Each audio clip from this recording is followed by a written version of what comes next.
Bab 480. Daniel menatap waktu.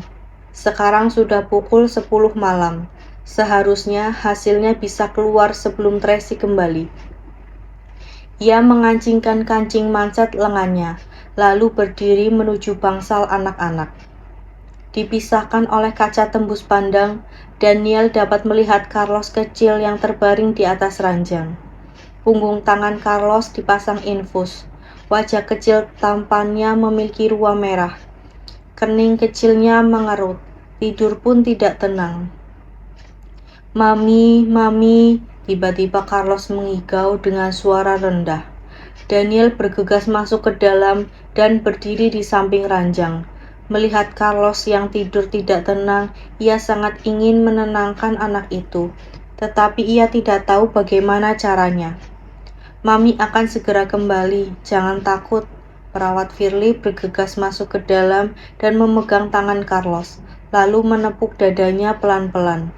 Dengan cepat, Carlos tenang kembali dan mulai tertidur lagi. Daniel menghela napas, lalu menginstruksikan Firly, "Kamu jaga di sini." "Baik." Firly berjongkok di samping ranjang menemani Carlos dengan tenang. Tetapi Daniel berdiri di samping ranjang. Tubuh tinggi dan galak itu sangat menakutkan. Firly sangat gugup, bahkan gemetar. Daniel keluar setelah melihat Carlos sejenak. "Tuan Daniel," Rian memegang ponsel sambil buru-buru mendekat memberi laporan. "Coba lihat." Daniel menerima ponsel itu, lalu melihat dokumen 3 anak yang dikirimkan oleh Thomas. Anak-anak bergolongan darah A, berbeda darinya. Daniel tertegun begitu melihat ini. Ia melihat tanggal kelahirannya, lalu menghitung waktunya. Cocok, 4 tahun lalu di malam itu setelah tidur bersamanya, Tracy langsung hamil. Tetapi ini tak berarti apa-apa. Satu-satunya hal yang dapat dinilai secara akurat adalah hasil tes DNA. Sekarang Daniel sangat gelisah. Ia ingin segera mendapatkan hasil itu. Begitu mengingat hal ini, ia langsung menginstruksi Rian, "Pergi selidiki golongan darah Tracy dan Victor." Thomas sudah menyelidikinya. Victor golongan darah O, Nona Tracy golongan darah A. Rian membuka dokumen lain dan memperlihatkannya pada Daniel. Daniel melihat sejenak. Hatinya semakin rumit. Kalau begitu, 3 anak itu mengikuti golongan darah Tracy, jadi masih sulit memutuskan siapa ayah mereka. Daniel memandang Carlos yang terbaring di atas ranjang. Ada perasaan kuat di dalam hatinya. Ia merasa anak ini adalah darah dagingnya sendiri. "Huhuhu, Kak Carlos." Ketika sedang merenung, tiba-tiba terdengar suara tangisan manja gadis kecil dari luar. Daniel menoleh. 2 orang perawat membawa Carlos dan Carla kemari. Kening kecil Charles mengerut. Ia mengeluarkan pistol mainan dalam dekapannya dan menodong ke arah Daniel dengan marah. "Dasar pria jahat, sudah menindas Mami, sekarang menindas Kak Carlos. Aku ingin menghajarmu." Jangan." Ginny lekas menghalangi dan membujuknya. "Charles, bukankah kita sudah sepakat sebelum kemari, tidak boleh marah, harus bertanya dengan jelas dulu." "Kak Ginny, kamu minggir!" Charles berseru dengan murka. "Aku ingin memukul orang jahat ini." Orang jahat!" Roxy berseru sambil mengepakkan sayap dalam dekapan Carles. Jahat!" Carla menerjang ke depan. Ia melambaikan kepalan tangan mungilnya ke arah kaki Daniel, tak berhenti memukulnya. Tenaga lembut ini sama sekali tidak berasa apa-apa. Ketika melihat Daniel tak bereaksi, ia memeluk kaki Daniel, lalu membuka mulut kecilnya dan menggigit dengan ganas. Daniel tercengang memandang Carla. Ia tidak pernah takut apapun, tetapi ketika menghadapi gadis kecil yang pemarah ini, ia benar-benar tidak tahu harus berbuat apa. "Aduh, gadis kecilku!" Nita bergegas berlari, mendekat, dan ingin menggendong Carla agar ia mundur. Tetapi Carla terus memeluk kaki Daniel, tak melepaskannya. Ia seperti seekor kucing liar yang mengamuk. Kedua kakinya menginjak kaki Daniel, kedua tangannya memeluk paha Daniel dan menggigitnya dengan keras. Bab 481. Aneh sekali, kenapa orang jahat ini tak takut sakit? Berteriak pun tidak. Carla mendongak melihat Daniel. Mata jernihnya diliputi oleh kemarahan. Wajah kecilnya memerah. Daniel membungkukkan punggung, menjulurkan tangan, lalu mengangkatnya. Seperti sedang menangkap anak ayam, diangkat ke atas. Lepaskan aku, lepaskan aku. Carla mengira Daniel ingin memukulnya. Ia ketakutan, gemetaran. Kedua kaki kecilnya tak berhenti menendang.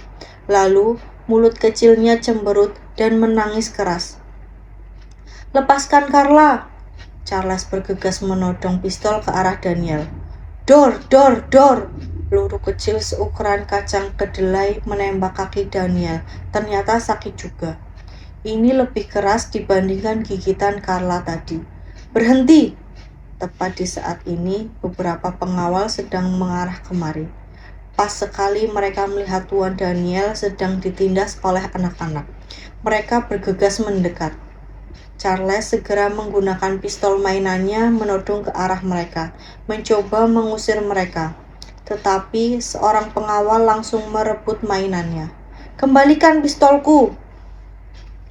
Charles berseru hingga hampir melompat. Kalau bukan karena kakinya patah, sekarang juga ia telah menerkam orang itu.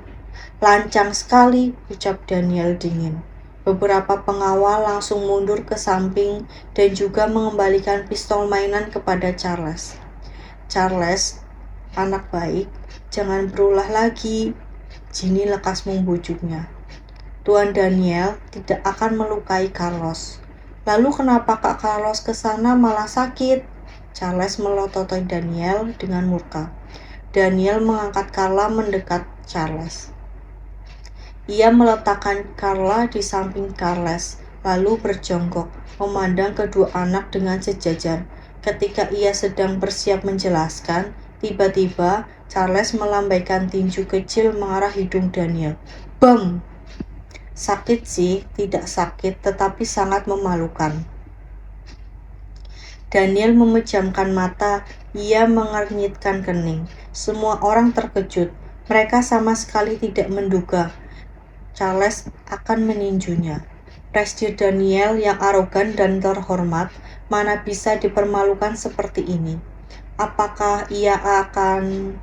Anak kecil ini lancang sekali, seorang pengawal memarahinya. Ia mengulurkan tangan ingin menyeret Charles. Mundur! Daniel memerintah dengan wajah suram. Pengawal terpaksa mundur. Yang lain tidak berani bersuara, hanya memandang Daniel dengan gelisah, termasuk Ryan yang baru kemari. Ia melihat adegan itu, menutupi keningnya. Ia kehilangan kata-kata. Ia tidak tahu harus berbuat apa. Kamu menindas mamiku, menindas Kak Carlos. Aku tidak akan melepaskanmu. Jangan kira aku anak kecil, maka aku tidak bisa memukulmu. Tunggu aku besar. Aku akan membalasmu berkali-kali lipat. Charles mengepalkan tangan kecilnya dan berbicara dengan murka sambil menggertakkan gigi. Ia seperti seekor singa yang sedang mengamuk. Benar, wajah Carla memerah dan berseru.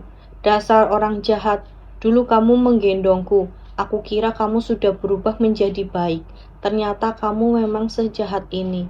Aku ingin melawanmu. Setelah berbicara, Carla menggunakan kepala kecil menabrak dada Daniel.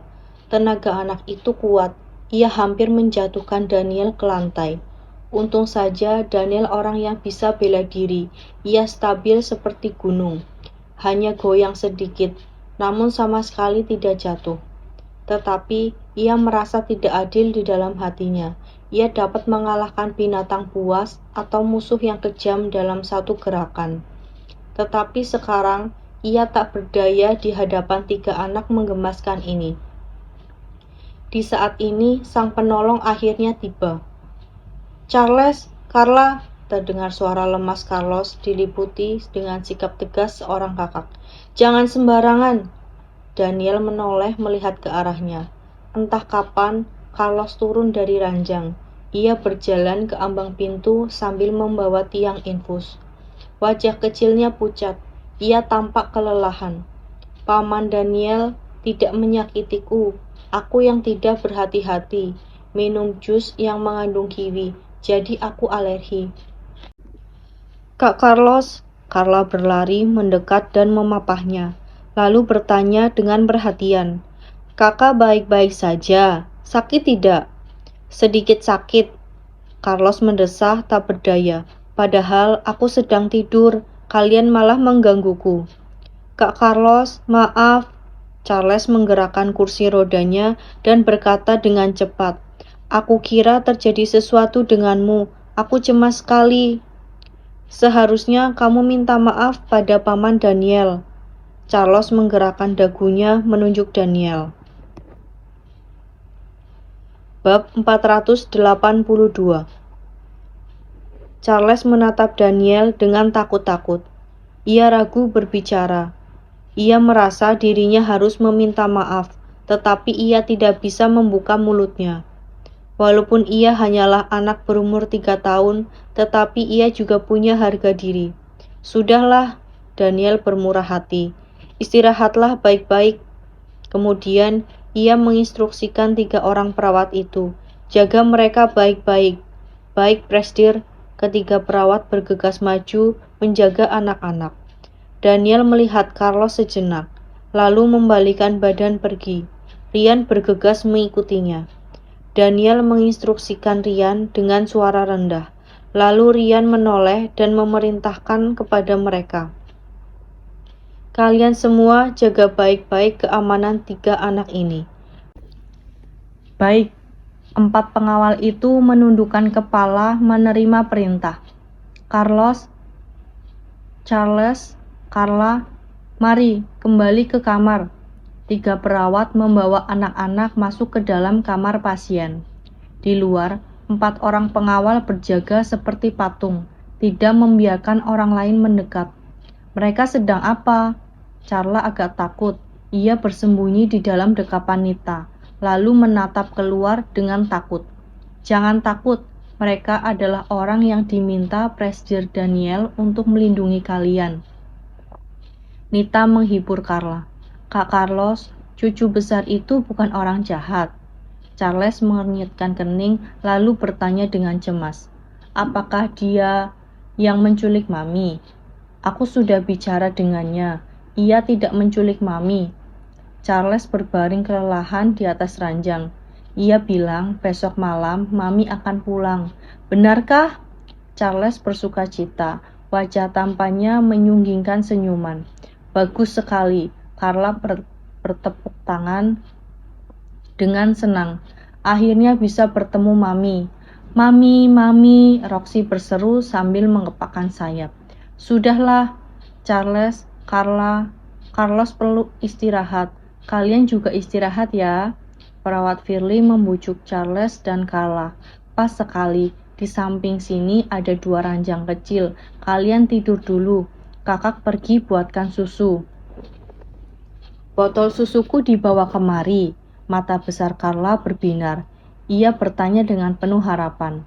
Dan juga boneka alpacaku. Semuanya ada, dibawa kemari. Tenang saja, Nita mengeluarkan barang mereka dari dalam kotak.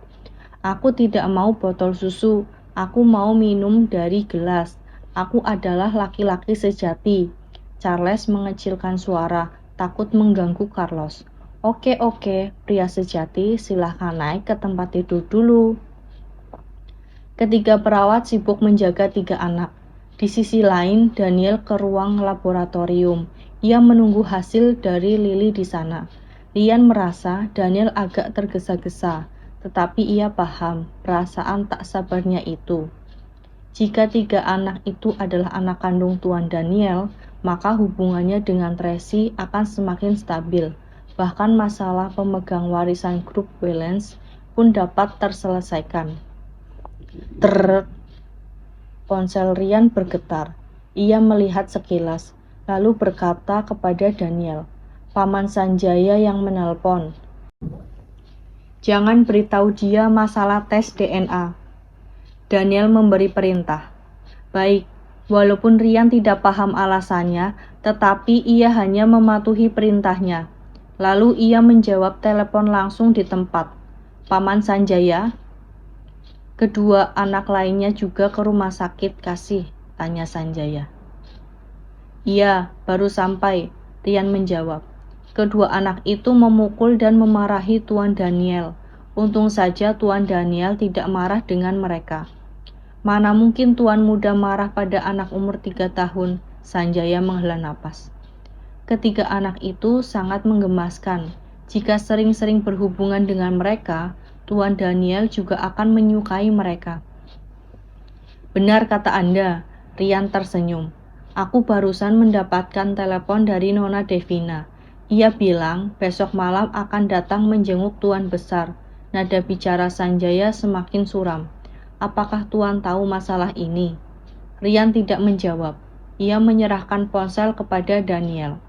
"Aku tahu," Daniel menjawab dengan tenang. "Besok pukul 7 malam. Aku akan bertemu dengannya di lantai bawah rumah sakit, lalu menemaninya langsung bertemu kakek." "Baiklah," Sanjaya tidak banyak tanya. Setelah mendapatkan jawaban, "Keadaan Tuan Besar hari ini membaik. Tadi saat ia terbangun, ia ingin bertemu denganmu. Apa besok pagi Tuan bisa kemari?" "Oke, besok pagi aku ke sana," jawab Daniel. "Aku sudah mengurus anak-anak di sini. Kamu tidak perlu kemari lagi." "Baik." Bab 483. Daniel terus menunggu di ruangan laboratorium. Ia menunggu hasil tes DNA. Di saat ini, tidak ada yang lebih penting dibanding hal ini. Ia seolah seperti suami yang sedang menunggu istrinya melahirkan. Ia menunggu jawaban dengan cemas. Lily memintanya untuk istirahat.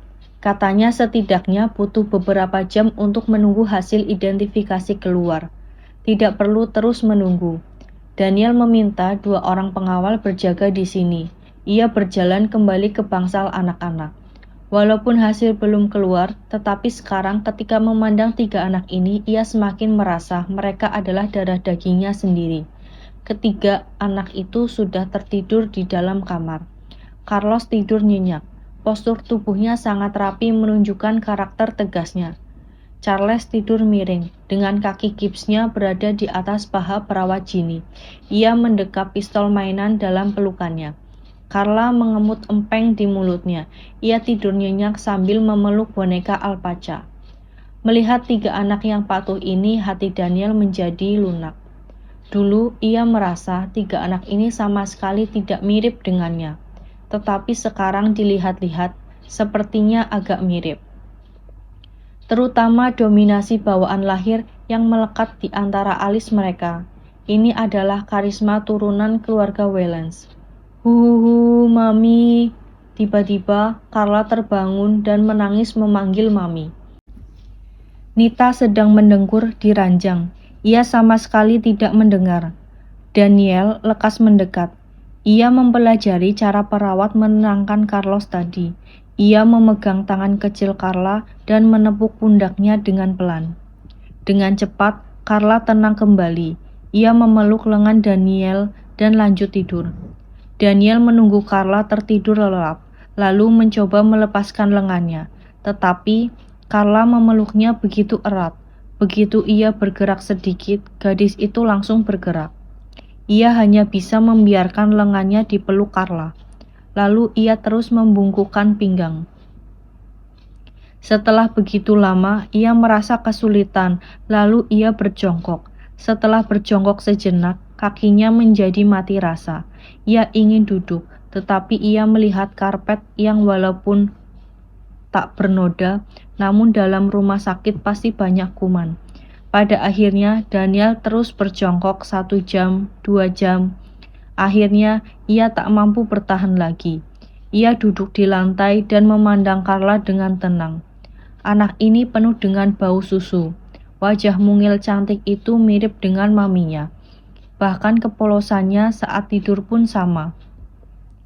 Daniel merasa Carla semakin menggemaskan. Ia tak bisa menahan diri mencubit pipi kecilnya dengan pelan. Air liur Carla menetes keluar, pelan-pelan menetes ke bawah. Daniel mengernyitkan kening memandang air liur itu. Ia berseru di dalam hati, "Jangan menetes, jangan menetes." Sayangnya, air liur itu akhirnya menetes ke bawah, menetes ke dagunya yang menggemaskan yang berada di lengan Daniel, lalu perlahan-lahan menetes ke bawah lagi. Daniel yang selalu OCD kebersihan agak menderita. Ia mencoba lagi melepaskan lengannya, tetapi Carla memeluknya begitu erat. Wajah mungilnya menggesek-gesekkan di lengannya, lalu air liur pun menetes semakin banyak. Kerutan di kening Daniel semakin berkerut. Ia memandang lengannya yang penuh air liur dengan jijik. Rasanya ada seekor kucing yang sedang menggaruk di dalam hatinya. Menggaruk hingga membuatnya tak nyaman. Ini adalah efek psikologis dari pasien OCD kebersihan. Jika dulu, Daniel pasti akan menarik lengannya tanpa ragu, lalu dengan cepat membersihkannya. Tetapi sekarang ia tidak melakukannya. Walaupun ia mengernyitkan kening, tetapi ia tetap duduk di sana dengan postur semula. Ia memandang sekeliling. Ia ingin mencari tisu untuk mengelap air liur. Akhirnya, ia melihat sebungkus tisu di atas laci yang tak jauh darinya. Ia dengan susah payah mengambil tisu itu. Dari luar, Ian yang dapat melihat semua itu dari kaca tembus pandang pun tercengang. Tuan Daniel yang serba bisa malah melakukan hal sepele ini. Ini benar-benar sebuah hal menyedihkan yang indah. Akhirnya Daniel mendapatkan tisu itu. Ia mendesah panjang seolah telah melakukan hal besar yang menakjubkan.